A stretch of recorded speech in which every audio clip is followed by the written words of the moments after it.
C'est le directeur académique de l'école, professeur Boboto. Et là, vous avez les enseignants.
Soutenu par Madame Daïga Rossini Capoloza.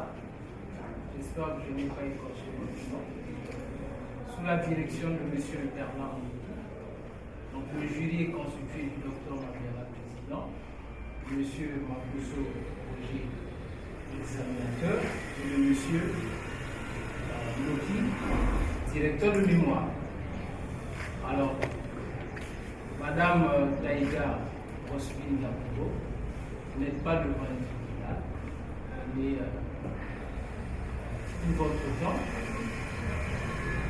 comprenez vos émotions. Il s'agit là de présenter l'essentiel de votre travail. Et le jury aura le soin de l'examiner de fond en comble. Et après, s'en suivra la délibération. Alors, comme on le dit à tout seigneur d'honneur, je tenais à signaler la présence de son Excellence, Monsieur le ministre de l'Enseignement supérieur, et dans cette salle, nous vous souhaitons la bienvenue, Monsieur le ministre. Et sans plus tarder, je vais donc accorder la parole à Mme Daïga Rossini Capolo pour nous dire l'essentiel de votre travail en 15 minutes. Merci, Monsieur le Président du jury, de la parole de m'avoir accordée. Monsieur les membres du jury, Monsieur le Président du jury, je vous signale que j'ai fait cette option par rapport au travail de mon père effectué à la SNPC ici présent. Je vous rappelle que le thème de mon exposé est porté sur les enjeux industriels et environnementaux du reformage catalytique. Le plan de mon exposé est structuré de la manière suivante. Au grand 2, nous avons l'introduction. Au grand 2, nous avons les unités de raffinerie. Au grand 3, nous avons le reformage catalytique, principe et objectif. Au grand 4, nous avons le schéma, dont le petit 1 est le mécanisme de reformage. Le petit 2 est le schéma de principe. Le petit 3 est le schéma de procédé de reformage. Et le grand 5 sont les impacts environnementaux. Le grand 6, la conclusion. Monsieur le membre du jury, Monsieur le Président du jury, une des étapes fondamentales de l'évolution de l'homme fut la découverte et l'utilisation du feu comme source d'énergie.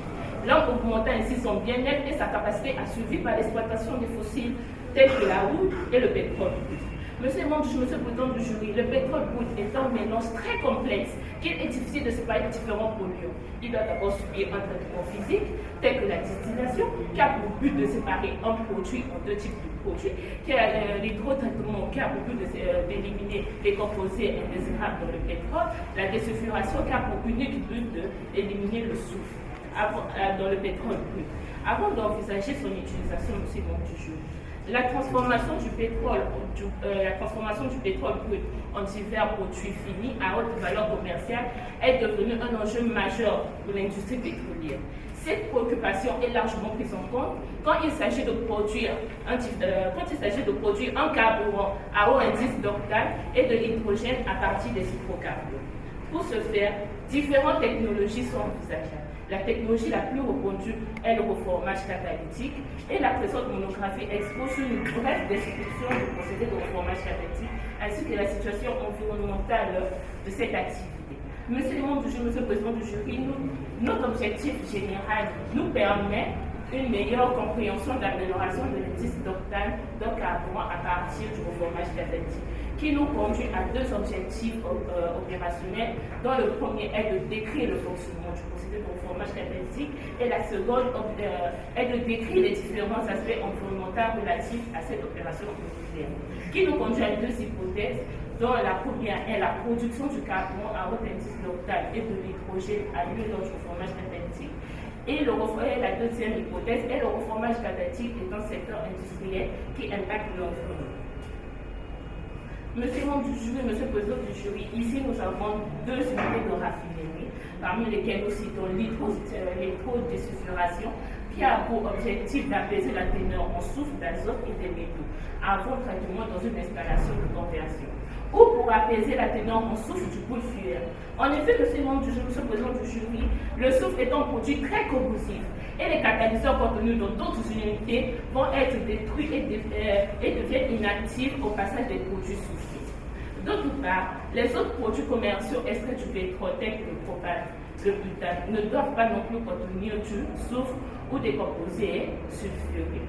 La teneur en soufre élevée des produits de la distillation primaire, excepté certains bruts à des faibles teneurs en soufre, rend nécessaire une désulfuration pour respecter les spécifications en vigueur ou permettre les traitements ultérieurs dans des unités de conversion catalytique. Et la deuxième unité de raffinerie est le reformage catalytique qui concerne notre étude et appliqué pour améliorer l'indice d'octane. Ici, monsieur le membre du jury, l'objectif du reformage catalytique a pour principal de modifier la structure des groupes pétrolières légères, comme à partir du C5, C6, afin d'augmenter leur indice d'octane. Le naphtha, qui quitte les unités d'hydrotraitement, est un composé très pauvre du mélange des essences parce que son indice d'octane est faible.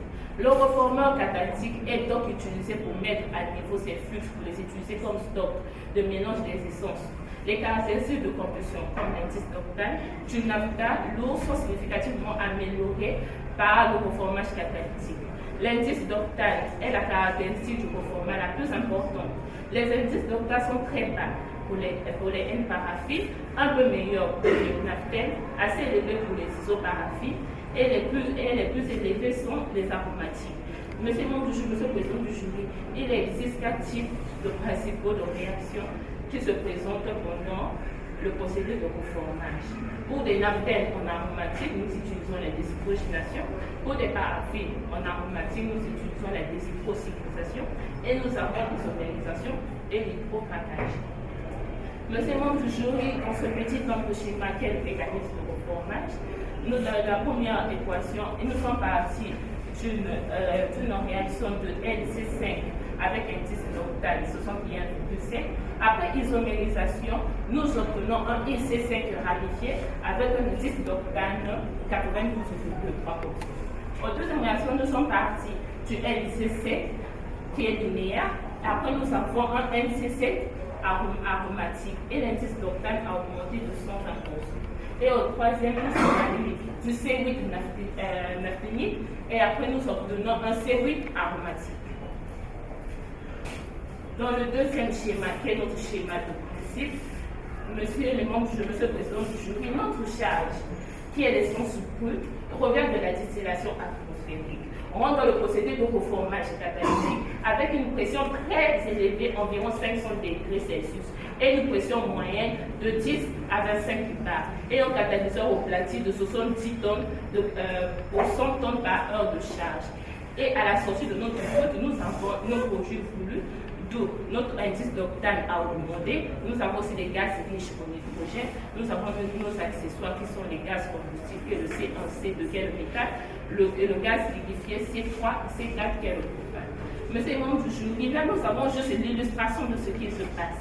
Nous sommes partis d'une structure linéaire à une structure cyclique. Nous remarquons que la cyclisation augmente l'indice d'octane, plus les hydrogènes qui se dégagent.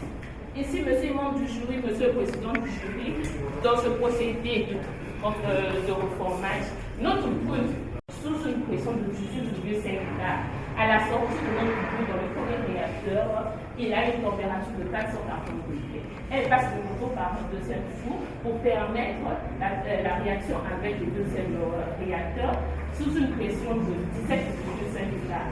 À la sortie de notre deuxième réacteur, monsieur le membre du jury, nous remarquons que notre température est de 470 degrés.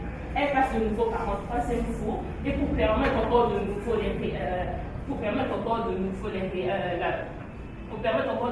la solution avec les réacteurs sous une pression de 7,5 degrés. À la sortie de notre troisième réacteur, nous constatons que notre poudre a une température élevée qui est de 495 degrés. Elle passe de nouveau par un échangeur. Puis elle passera par un aéroréfrigérant qui permet d'apaiser la température de notre pétrole. Elle passe de nouveau par un ballon de séparateur qui sert à, quand il va chauffer, il permet les produits les plus volatiles vont se disperser. On récolte les produits les plus volatiles, d'où nous obtenons des gaz riches en hydrogène. Nos produits les plus lourds sont soutirés et récoltés, qui passeront encore par une pompe, puis par un échangeur, puis rentrera dans la colonne de stabilisation, qui subira un traitement. Notre colonne de stabilisation qui va nous permettre de récolter les produits les plus légers, c'est-à-dire les produits les plus volatiles, qui passeront par un aéroréfrigérant, puis rentreront dans un ballon de séparateur. D'où nous reportons les produits les plus légers qui vont nous conduire au gaz combustible, c'est-à-dire les gaz qui brûlent. Et nos produits les plus lourds passeront de nouveau par une pompe, puis qui sortiront, d'où nous obtenons un gaz de pétrole liquéfié.